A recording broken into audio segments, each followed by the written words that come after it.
Good day everyone, I am Chofilo D. Desagun and I'm going to report on environmental applications of remote sensing and GIS. So I wrote here, if someone asks me about the pressing issues today, I will answer environmental issues. This is for me the global issue that every one of us should face for. This is the issue that all of us, every one of us, should take action for starting today. So, my topic covers the geographic information system, the remote sensing. So, I'm going to present to you the definition, the terminologies, types, elements, analysis, the tasks, the trends, the software, the technologies. And of course, I will differentiate between remote sensing and the GIS. Are they together or they are independently working? And of course, the environmental applications. So according to Clark, the Geographic Information System is a computer-assisted system for the capture, storage, retrieval, analysis, and display of spatial data within a particular organization. Okay?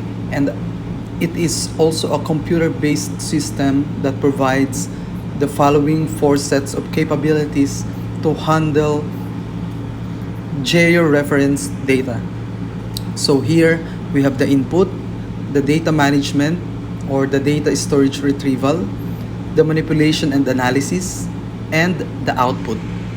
So later on, I will further present to you the components of the GIS so that you can clearly or you can easily comprehend what composes the GIS.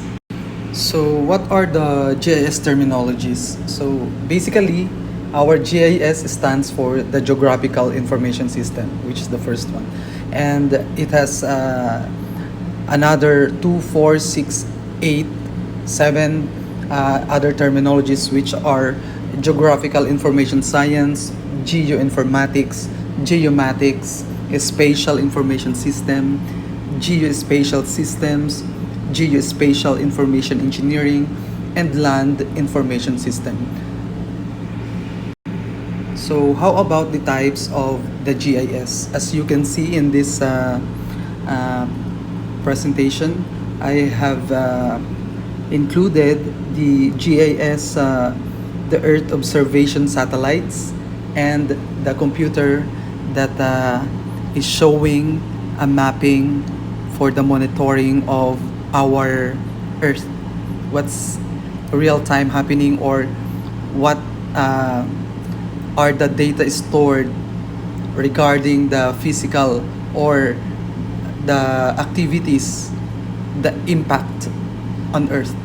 So here the types of GIS are desktop GIS, the professional GIS, enterprise GIS, mobile, internet, embedded, 4D, multimedia GIS. And one thing more, as you can see in this slide, you can see the hand holding the mobile with the circular something in the clouds, and it represents your Google Map. Yes, Google Map is one of the best examples for our GIS application. And since we are studying about the GIS, let me give you a trivia about who the father of GIS is. He is Mr. Roger Tomlinson. He was born in 1993 and he died in 2014. Roger Tomlinson, may he rest in peace. He was an English geographer, commonly referred to as the father of GIS.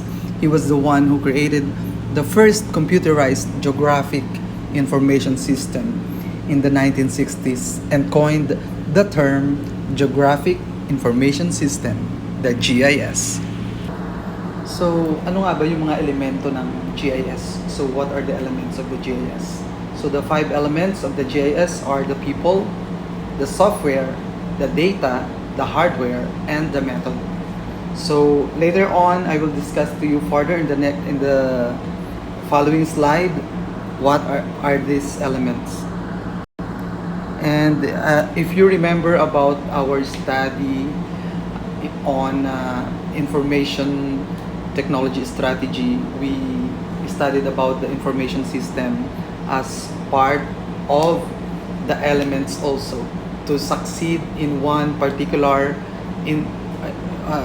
for one organization to succeed. These elements should work together. So same as with the GIS. These elements should work together, should be well planned. So a geographic information system links locational or spatial and database tabular information and enables a person to visualize patterns, relationships, and trends. This process gives an entirely new perspective to data analysis that cannot be seen in a table or list format. So once again, these are the 5 components of a GIS. We have the hardware, which is composed of the computers, the networks, the peripheral devices, which are printers, plotters, digitizers. We have the software. Later on, we will discuss more on software.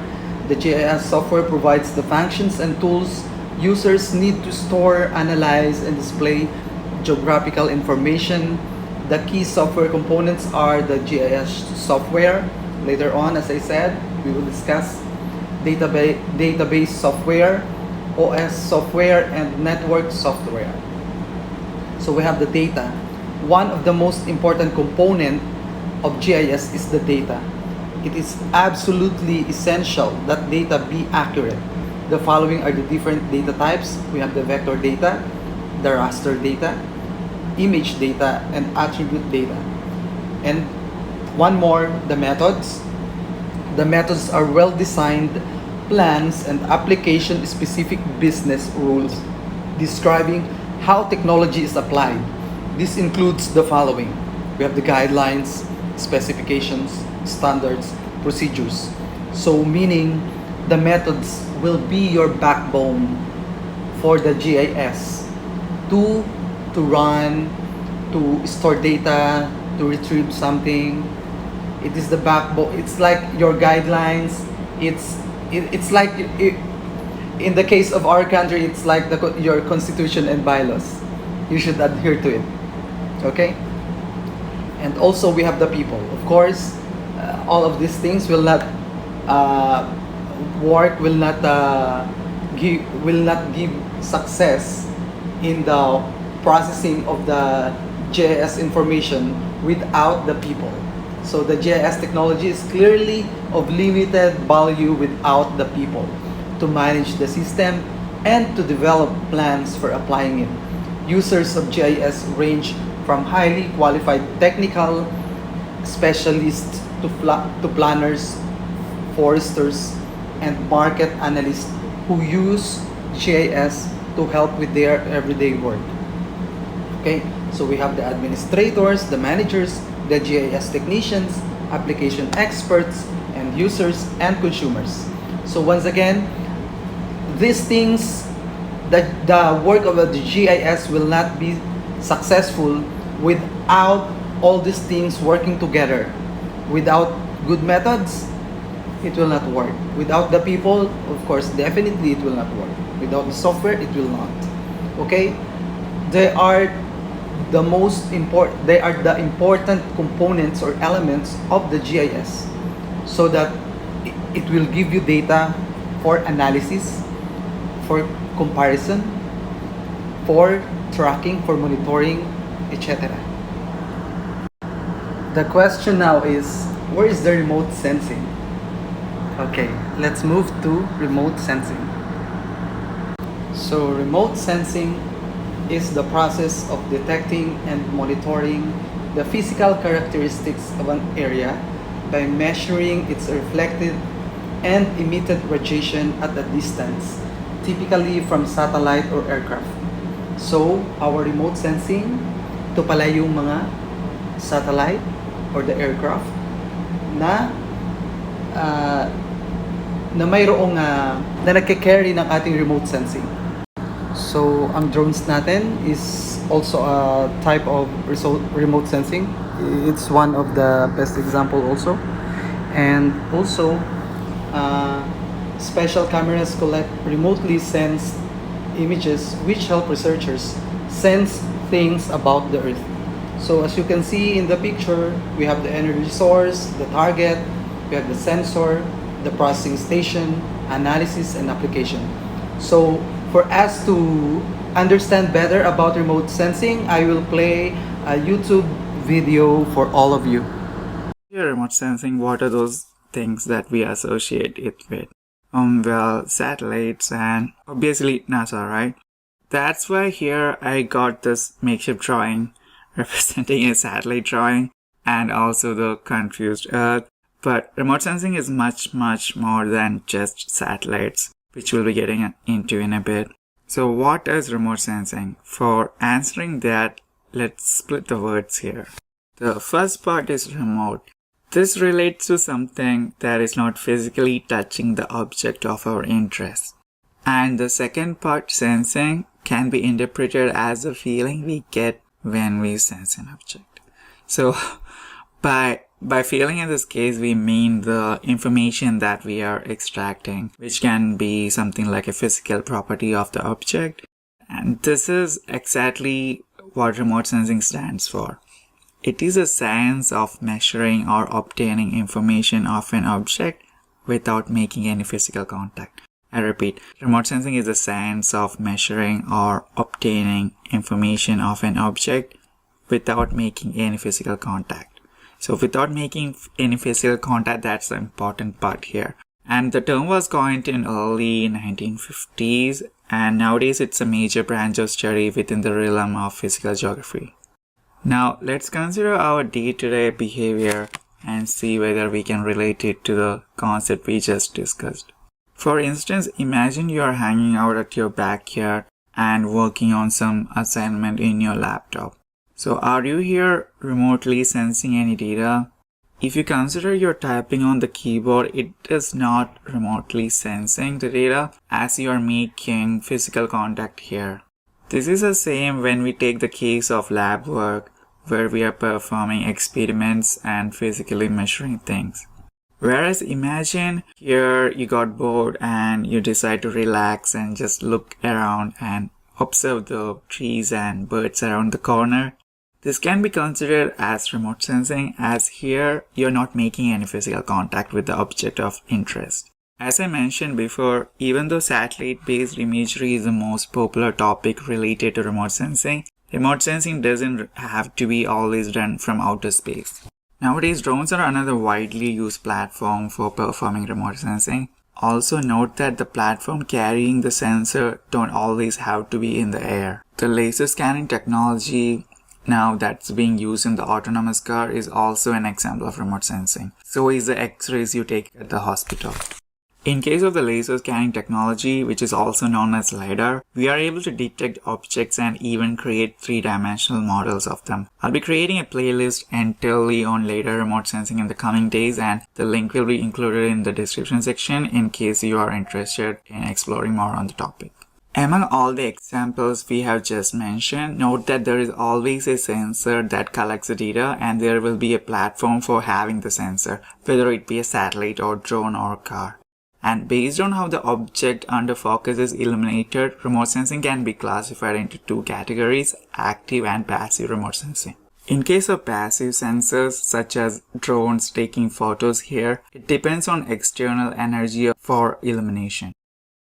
They actually measure the reflected sunlight emitted from the sun. Meanwhile, active sensors, they have their own source of energy for illumination, and LiDAR is a classic example of this. Another relatable example can be when you take a photo on your phone at night using flash. Here you use your own source of light for illuminating the target, right? So this is also an example. Now if you ask me whether active remote sensing or passive remote sensing is better, it totally depends on your particular situation. In general, active remote sensing can be found to be more dependable than passive remote sensing methodologies. As you can imagine, we can't depend on satellite imagery based on remote sensing during the nighttime, as we need the sun's energy for illumination. Also, the sensors are heavily affected by things like clouds and aerosols. However, active remote sensors are mostly more expensive than passive remote sensing technologies, and it's not always possible to acquire such data for large-scale or recurring studies. I think this is a very broad topic and deserves a video of its own. Let me know in the comment section if you guys would like me to make an in-depth video on this in the future. Well, we live in a world overloaded with data, and apart from the personal level data collection happening, there are also a lot of other global scale active and passive sensors that are orbiting the globe and collecting data of the Earth 24/7. Even though we won't be going in a lot of detail here, I would like to introduce you to some other major types of remote sensing. All these classifications are primarily based on the electromagnetic spectrum, the thing we all learned as we were kids. Yeah, the same thing where the visible light falls towards the center. Without doubt, the most common and widely available remotely sensed data is through optical remote sensing technologies. Optical remote sensing makes use of visible, near-infrared and short-wave infrared sensors for capturing images. Another common remote sensing method is the LiDAR, which stands for light detection and ranging, and this is an active sensor where the target is illuminated with laser light and the reflection is measured with a sensor. Then we have thermal remote sensing, which uses the infrared portion of the spectrum and measures emitted thermal energy. And another remote sensing technology that is gaining popularity is the microwave remote sensing, which draws inferences based on the emitted microwave energy. And once again, based on the source of energy, all these remote sensing technologies can be further grouped into either active or passive sensors. Now, after realizing that we have all these data, so what's next? A lot of us are oftentimes left with a bunch of question marks inside our head, and it's totally normal. Based on our interests and research question, we need to decide what kind of remote sensing data to choose from. For instance, a person working on the agricultural sector might find microwave remote sensing very useful as it helps quantify properties such as soil moisture. Same with optical remote sensing technologies, which will allow you to monitor plant health and estimate crop yield. On the other hand, a person working in the urban designing might be more fascinated with LiDAR, as this can be used to develop something like 3D models of the buildings or bridges. Irrespective of the field you are in, I bet you can find some applications of remote sensing in your everyday work. We just scratched the surface here. There is even more. We also have something called sonar, which utilizes sound energy and make observations based on how sound waves bounce off various objects. Same way, we also have radar, which we all know is something used by police for speed enforcement. But once again, make sure not to get overwhelmed with all this vast multitude of data and information. I know this might be a bit too much for an intro video, but I just wanted to give you an idea of what all you can do using remote sensing. Nowadays, we just see the success stories of people coming up with all these amazing discoveries using the data available, but we should also remember that all these are achievable for us as well. The thing that is holding a lot of people back is not the lack of information, but the surplus of information. Imagine you see something like satellite used to detect forest fires in Amazon or something like that.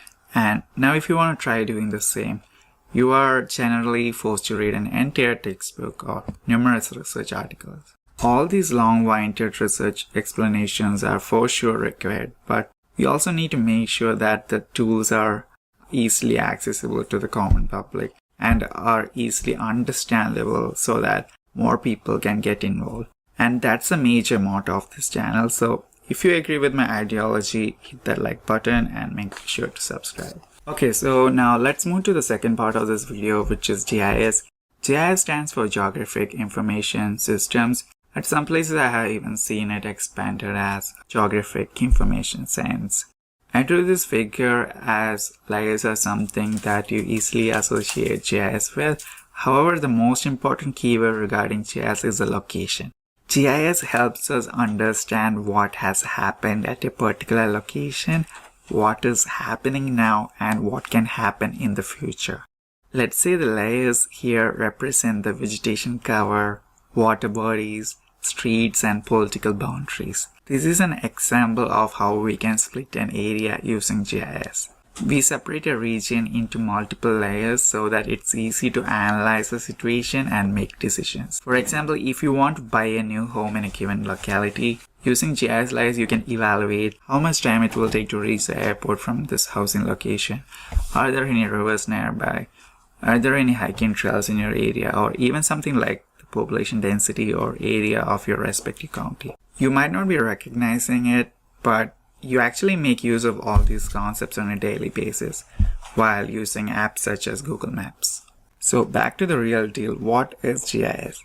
This is a very hard question to answer, as there are 100 ways to answer this. However, in short, all you need to keep in mind is that there are three main important things, which are data collection, data management, and data analysis. GIS can be referred to as a framework or a technology field or a computer system that is capable of collecting, managing, and analyzing spatial data. I want to once again stress on these terms, which are collecting, managing, and analyzing spatial data. Here by spatial data we mean information on the location, which is usually geographically georeferenced, and all the information collected can be visualized as a map as well. So how is the data collection done? This can be using your phone or a GPS tracker, or using surveying tools, or maybe digitizing an old map that you already have, or just based on your knowledge of the area you can add an information to GIS. All this data can be classified further into two main categories, vector and raster, which we'll be looking into towards the end of this video. We will also be looking into various other key terms such as shapefile and geodatabase, because these are how the data collected is managed within the GIS. The data management part is also a very crucial element, as a lot of information coming in might be from diverse sources. For instance, there might be a part of your team out there working in the field collecting field data, and you'll be at the office working on the data collected in real time. For making this possible, GIS makes use of hardware and software capabilities, and you at times might need really powerful computers and servers to perform these operations. As you can imagine, apart from managing and storing the data, this step can also include enhancing the quality of collected data as well as sharing the data to a wider audience. So once you have the data in a usable quality, then we can perform various analysis based on our research questions, and then can further examine and refine results accordingly. If you take the example from before regarding buying a new house, and if you want to know how far the nearest airport is, we can choose some analysis related to distance calculation in GIS and easily come up with solutions. And based on the available traffic data, we can further optimize the route to reach airport depending on the time of the day. This is exactly how Google Maps provide you with suggestions while driving during the rush hour time. So to summarize, GIS is a computer system that is capable of collecting, managing, and analyzing spatial data. And few of the major components of GIS that you need to keep in mind are hardware, software, data, people, and methods. Now that you have learned what GIS is, let's look into some key terms regarding this field of study before we wrap up this video. But before that, please make sure to smash that like button if you're finding value through this video. Okay, here I have come up with 1, 2, 3, 4, 5, 6, 7 key terms that you will come across again and again while stepping into the GIS arena. Let's start with vector and raster data, which are the two main types of data. Raster data can be treated as an array of grid cells where each cell will be assigned a pixel value. These can represent discrete entities such as population density, or can be something like a continuous variable such as temperature. The aerial and satellite imagery we bring into GIS platforms are automatically treated as raster objects. And this is one reason why, to me, raster data is more associated with the remote sensing sector, and I usually link GIS with the vector data analysis because that's the real power of ArcGIS and those kind of platforms, at least from my understanding. While working with GIS, it is also very likely that you will be engaging with vector data most of your time. So vector is a type of spatial data that uses X and Y coordinates to define a location and can be further classified into 3 categories: points, lines, and polygons. This brings us to our next term, which is shapefile. Shapefile is like the bread and butter of GIS. You will hear this every now and then. So what is Shapefile? Shapefile is a geospatial vector data format for GIS and is developed and regulated by Esri, which is like the NASA in the GIS sector. I'm sure that you would have heard about Esri since you are interested in GIS. Company based in Redlands, California, and is an international supplier of GIS software, WebGIS, and all those kind of things. And ArcMap is the main component of Esri's ArcGIS suite of geospatial processing programs and can be used to view, edit, create, explore, and analyze geospatial data and more. Other than ArcMap, you can also find various other alternative open source software. QGIS is one prominent example. GIS mapping refers to the process of uploading data layers into a GIS software for producing specific maps that can provide valuable and easily readable information that raw data can't present on its own. And while generating maps and performing spatial analysis, it is extremely important to keep a check on your projection coordinate systems, as otherwise the accuracy of your processes will be compromised. A geographic coordinate system is a way to define the locations on the surface of the Earth, and it uses three-dimensional spherical surface for this purpose. Well, within the GIS, this coordinate system information provides you with a framework of reference for your data and also helps with aligning your data with other existing data. Next is geodatabase, which we mentioned earlier. This is just a way to store a large chunk of spatial data in a less messy manner. These databases are optimized for storing and querying data, and the information we put are usually preserved and represented in the form of simple geometric objects such as points, lines, or polygons. Finally, we have the 3D models, which can be generated based on the spatial information we had collected and processed within the GIS. This is a very interesting byproduct of GIS data and is extremely useful in sectors such as civil engineering and urban planning.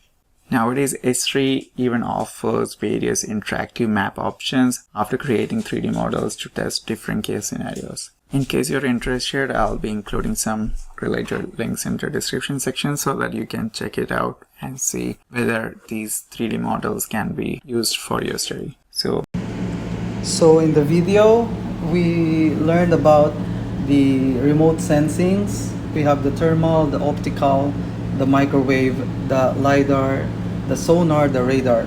And also it was discussed in the video about the GIS tasks, the data collection, management, and analysis. We have also learned about the 7 key terms, the shape files, geodatabase, the ArcMap, the vector and raster data, GIS mapping, coordinate systems, and the 3D models. So if you want to learn more about the remote sensing to speed up your learning on the basics of remote sensing, I am inviting you to watch the video of the webinar presented by Russ Congleton of UNH, and NHView will provide an introduction to remote sensing fundamentals, including electromagnetic energy, color theory, spectral pattern analysis, and analog versus digital imagery. Justification for the use of remote sensing will be discussed also, along with the definitions of important concepts and terms. And this webinar will conclude with a brief introduction to Landsat imagery, one of the longest running and most important satellite programs for Earth observations. So I have provided a link. Thank you. Now, what are the difference between the remote sensing and GIS? First, for remote sensing, it is a surveying data and collection technique. So, from this statement, we can say that surveying data and collection technique. Remote sensing is a technique used to survey and collect data regarding an object or a phenomenon without any physical contact with the object or the phenomenon being observed. While in GIS, it is a computer system consisting of hardware and software.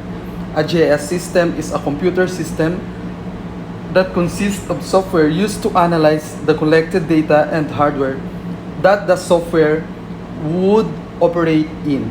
So meaning our primary elements here, if you know the closed loop system in instrumentation, we have the primary elements as the sensor.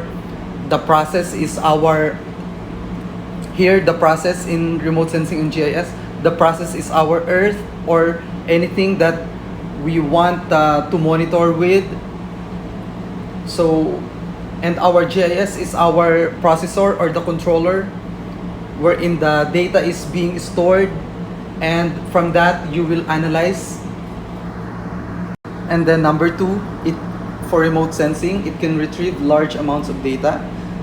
So for that, remote sensing technology is designed to collect and retrieve large amounts of data regarding an object or a phenomenon. The data could be about various aspects of the object, including its position on the Earth's surface. While the GIS, it can cope with larger amounts of data.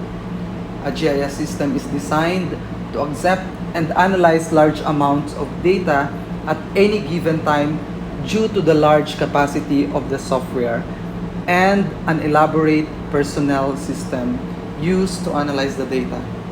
And number three, it reduces manual field work dramatically for remote sensing. Remote sensing technology relies upon technical instruments to collect data over large areas, which reduce the manual work that could otherwise have required a lot of people to do.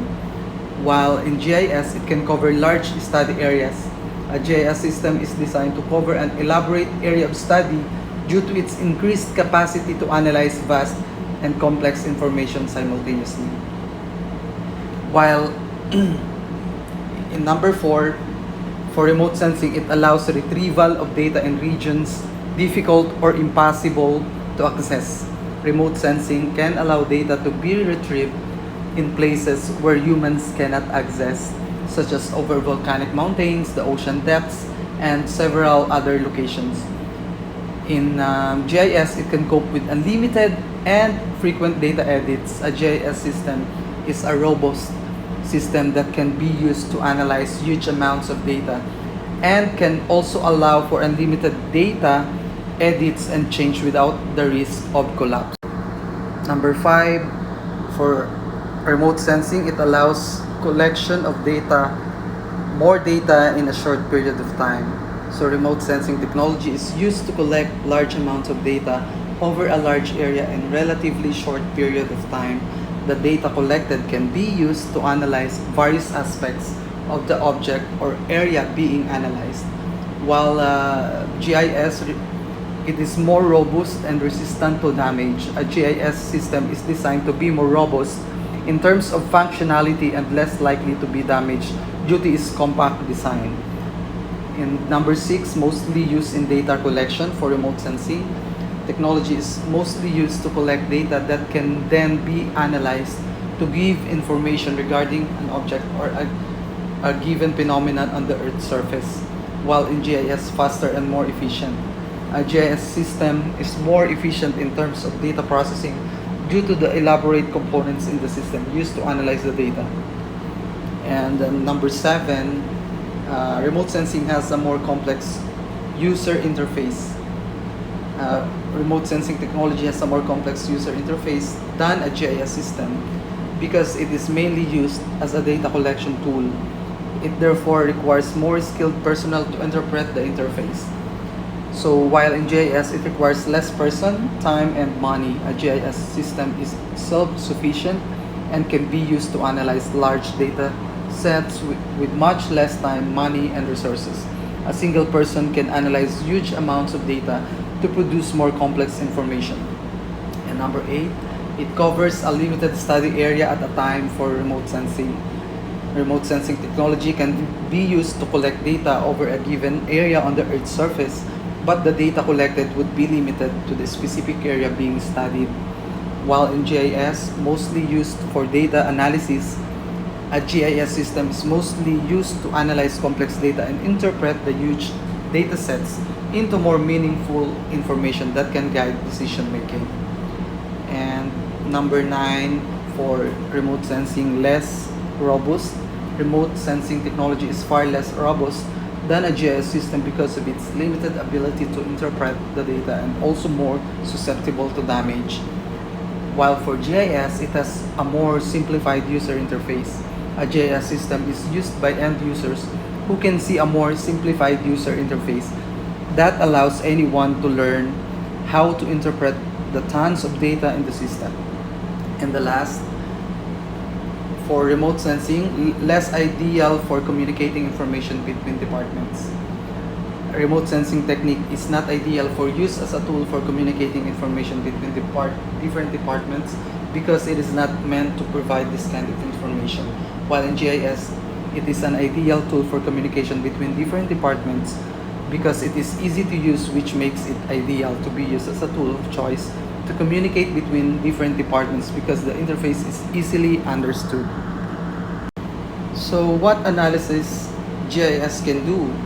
We have simple query, spatial querying, single layer operation, multiple layer operation, spatial modeling, spatial analysis, network analysis, point pattern analysis, and grid analysis. A geographic information system is a system that creates, manages, analyzes, and maps all types of data. GIS connects data to a map, integrating location data where things are with all types of descriptive information, what things are like there. So, ma-visualize mo to sa ating Google Map or sa Waze.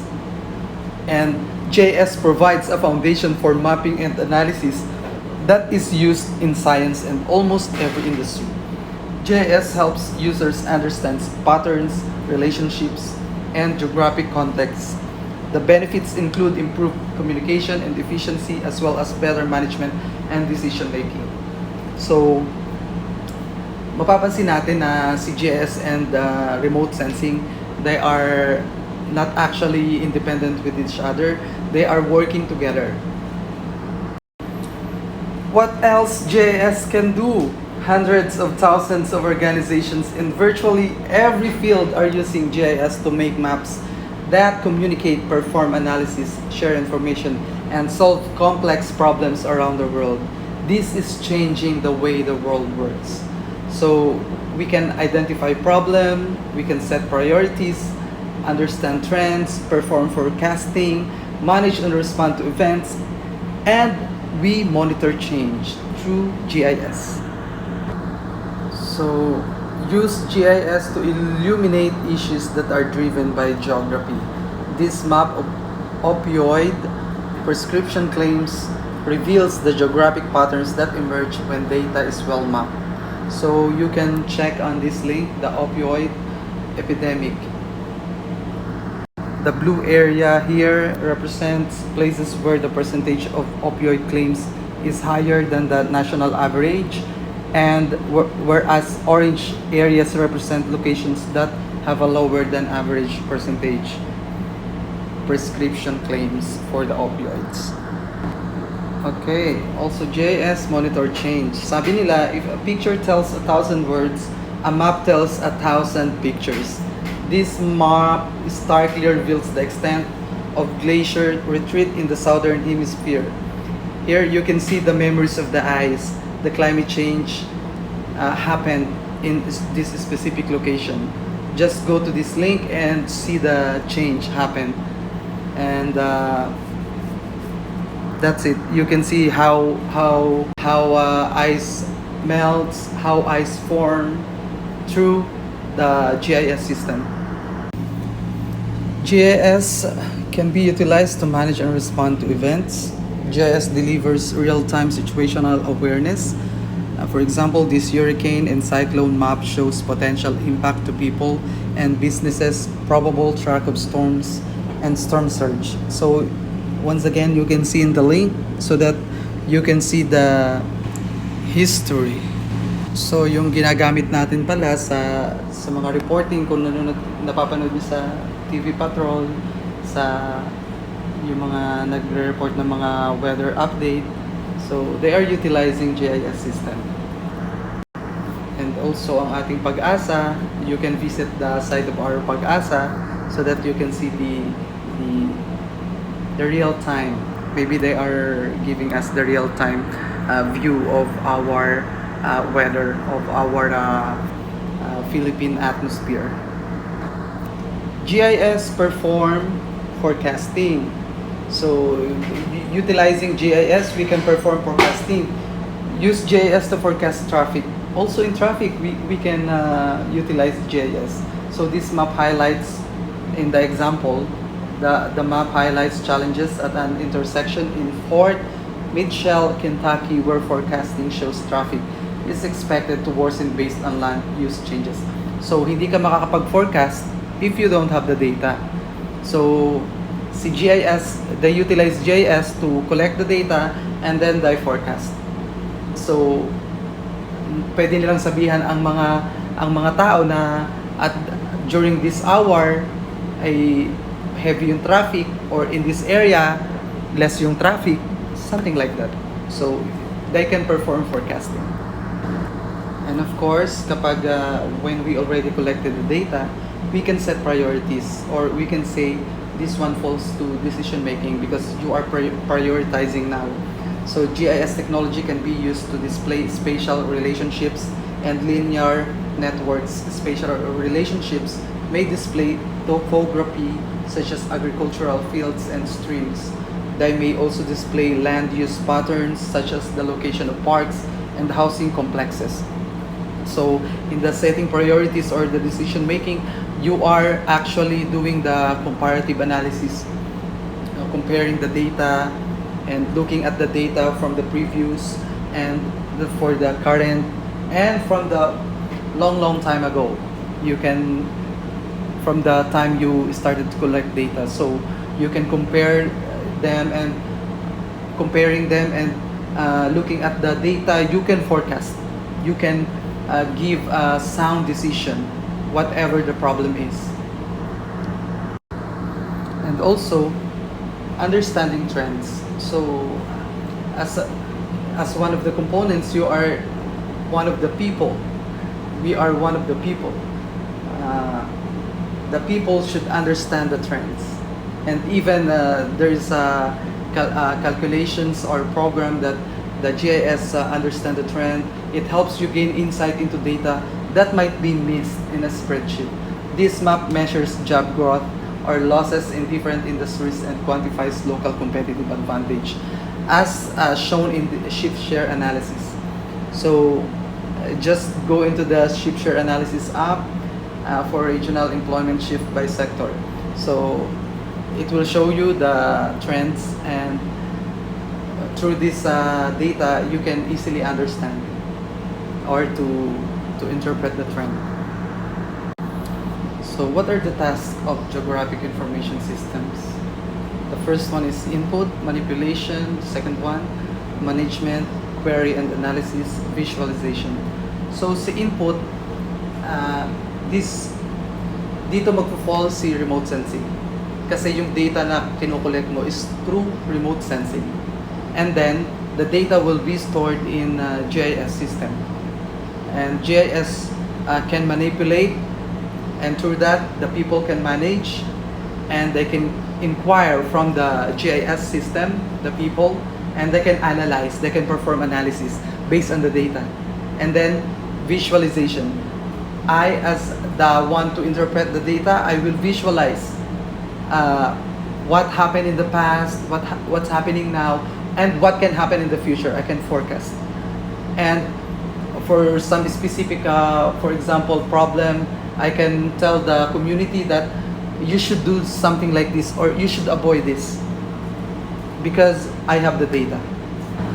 I have the data that tells me this can happen. It has high percentage that this thing can happen, or otherwise. So why GIS? So it facilitates faster process of operation, integrating technology. It provides many real-world problems with option of many scenarios, decision-making tool with support of organized data, dynamic map display, and interactive query. GIS is a powerful tool for handling spatial data. In GIS, data are maintained in digital format. It has the ability to manipulate the spatial data and corresponding attributes information and to integrate different types of data in a single platform. Large quantities and types of data can be maintained, retrieved at greater speed. Data are in more compact form than that of paper maps, tables, etc. So that's it. It feels like nire-repeat lang yung na-discuss ko na before, pero it adds more, and the more that we repeat things, the more we can understand it. So here I'm giving you in this slide example of trends in GIS. So you have, of course, it is time dependent. So the early years, you're showing the computer marking in the early years, and then we have the GIS modeling, contemporary GIS, or visit the georeference, and then multimedia mapping, and then revisit the analytics and the future directions. So as you can see, you have the data collection, you have the management of data, and you analyze, and then you forecast. So what are the geographic information system softwares? So the most popular GIS software packages are listed here: the ESRI, the MapInfo, the Esri, Manifold, Intergraph, Geomedia, Small World, GRASS, MS MapPoint, AirDAS Imagine, Ilwis, ER Mapper, JT Maps in India, and Envy. To be honest, nothing of this I actually utilize. I touch or I utilize. So maybe some of this is being utilized by the Google Map, maybe. I don't know. Maybe the Esri, because that's the most popular. And the technologies associated with that supports the GIS are remote sensing. That's what I'm telling you. Remote sensing is the primary element for the GIS. The photogrammetry, global positioning system or the GPS, the digital cartography, the CAD and surveying mapping. So it's very interesting to know about GIS.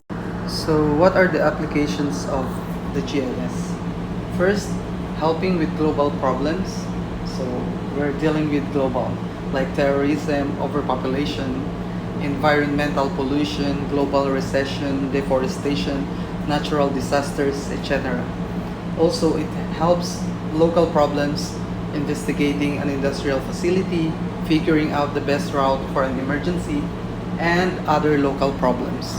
So let's see the applications further. So GIS application in disaster management. GIS is enabling development of decision support systems capable of assessing risk from natural disasters and helping governments in mitigation and planning. So yung data mo na nakokollect in GIS, it can help for our disaster management. Pwede nating it can help our government officials or our specialists in the government to mitigate and to plan for some natural calamity that may arise in the future. So, ano-ano itong mga disasters na pwedeng mangyari sa atin, natural disaster? We have the earthquakes, the drought, fire, flood and cyclones, landslides and erosion, and the volcano, etc. So, for volcano, currently we have the Taal volcano eruption happening. So, be safe, guys. And always remember to take information from the FEBOX for the planning, for the mitigation plan of them. So what are the plans of the government? They have regular information posted on the site. Here in this picture, in disaster management and mitigation, it shows us the flood vulnerable zone. So makikita natin, very low vulnerable zone yung green, low vulnerable zone yung yellow-green, yung yellow moderate vulnerable zone, high vulnerable zone yung orange, and very high vulnerable zone ang red. So ito ay isa sa example na ipinapakita yung yung zoning sa flood vulnerability zone sa Ahmedabad City. So it also applies to Philippines. So after having those flood vulnerability zone, we have this flood mapping, and the output is this in the 3D model created for the entire area, and the prediction of flood is shown here in this picture. So here I'm showing you more of the remote sensing and GIS application. Like here in Tsunami 2004, you have the December 18, 2004 picture and the 28 December 2004, as you can see. And also, you have the pre-event and the post-event. So after the event, makikita natin that the area is covered by the water already after the tsunami. And you can see that yung high areas are already covered by the sea, by the ocean. So ito naman yung example ng landslide and earthquake debris flow modeling. Hindi ko lang nailagay dito yung legend ng modeling na to, ng mapping. Pero basically, ganito, sobrang importante ng ating GIS and remote sensing in collecting the data on what happened in the past, what's happening now, and so that we can forecast what can happen in the future, so that we can have a solution, we can avoid such worst event to happen.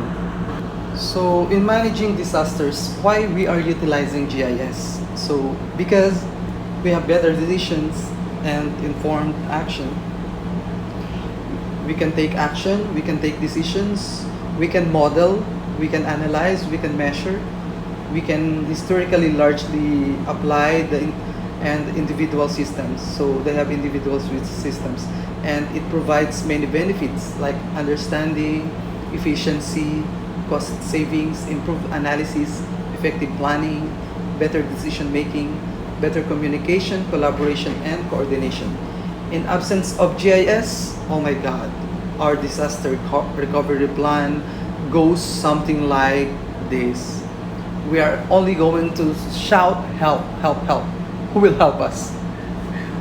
If we did not forecast it, we don't know what's exactly happening, we cannot do anything. Okay, thank you.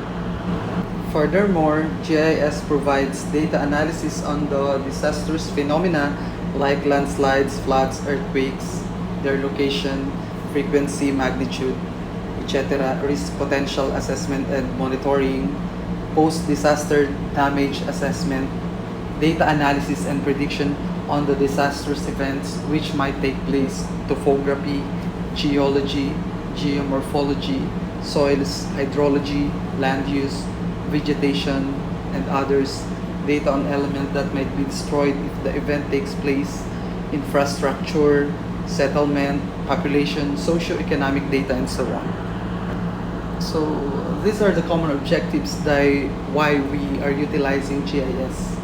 Because we know that every seconds count, we need to have protection of life and property, provide critical and timely information, provide the appropriate and timely response, provision for basic life support needs, provision for expedited recovery, and for seeking improvements and expand capacity. So another GIS applications in GIS in air quality monitoring. A GIS can be used to track the EPA regulated pollutant emissions by delineating the effects of ozone, smog, dust, and other harmful airborne pollutants on plant and human life. GIS technology allows us to locate where pollutants are coming from and monitor those areas for change to conserve the quality of our air. So please go to the link that I provided so that you will understand better what I'm telling you. But in my industry, we are utilizing the continuous emission monitoring system for the quality of air monitoring for tracking the contaminants or the pollutants. The GIS application in forest fire management, the geographic information systems have assumed a key role in firefighting operations in recent years. Sophisticated GIS-driven mapping can help responders track events and position resources, layering on weather information and demographic data to give rescuers a full picture of the situation on the ground. It's very helpful for the firefighters. Utilizing GIS really is a huge addition to our technology, so that we can forecast exactly what's happening. We can trace back what happened and what's happening and what can happen. So the GIS in managing natural resources is being used in analyzing, organizing, managing, and monitoring the natural hazards.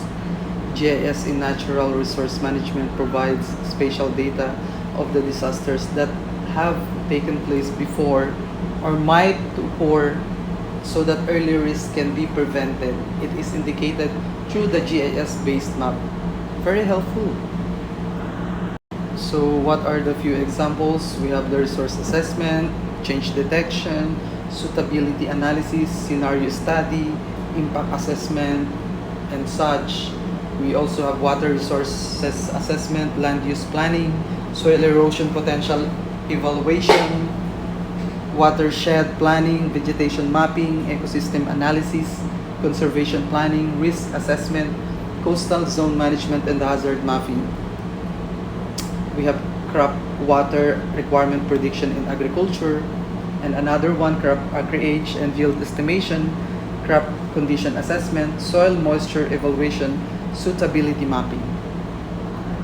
So here are the other applications for the GIS. We have the business GIS that includes supply chain management, marketing, site selection, consumer management, logistics, intelligent routing, demographic analysis.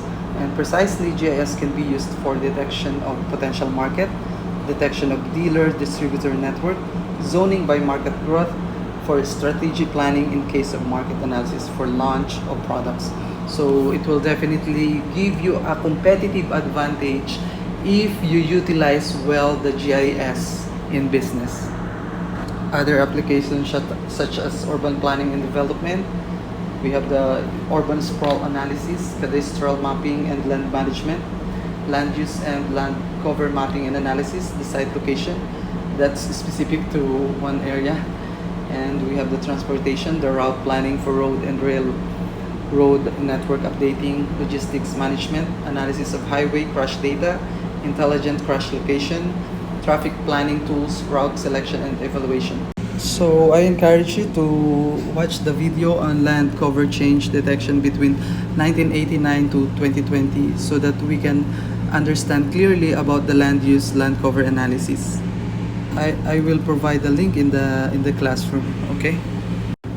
And also for the remote sensing applications in water management, I will also provide the link in the classroom for the video of this particular application for water management.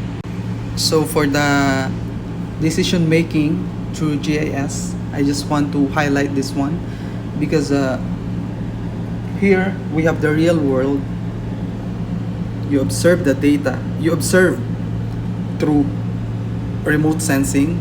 You are observing the real world through remote sensing, and it will give the signal which is converted to data, and then it will be processed or filtered in through GIS, and it will give us information that will be interpreted so that we can arrive to a sound decision making. So that is generally the concept of the GIS and the remote sensing. So from the real world to observe and the data and the middle of the data, that's where remote sensing is. And then from the data until decision making, that is where your GIS located with the interface with the human, with the people. And here are some other various sectors that utilizes the GIS. With the remote sensing, we have the natural resource management, disaster management and mitigation, health, education, business GIS, electoral process, environment, military applications, infrastructure, power, telecom, transport, and such, urban planning, and etc. And finally, I want to conclude that geographic information system through remote sensing. Okay, remote sensing provides us with a continuous and constant source of information about the Earth, and geographic information systems are a methodology for handling all of this geographic data. So they are always together. The integration of the two disciplines has allowed us to carry out large-scale analysis of the Earth's surface and at the same time provide increasingly detailed knowledge on many planetary variables and improve our understanding or its functioning. These analyses are essential for decision making on the sustainable management of natural resources, designing networks of protected areas, and addressing the threats of global change. So through GIS and remote sensing, future will see growth in data availability and computing power to support the GIS. So thank you to GIS, to the father of the GIS, for having this, so that we are guided, we can see the data, we can track things, what happened in the past, that we can compare with the present, so that we can forecast in the future. And here are the sources for our discussion. So if you want to know more, I also included the materials in the classroom, in the Google Classroom. Thank you once again. Thank you for listening to my report. As I have always been saying to all of my talks, to all of my speaking engagements, I encourage everyone to dream big, act big, succeed, and inspire. Once again, this is Chofalo Disagon, now signing off. Thank you and mabuhay.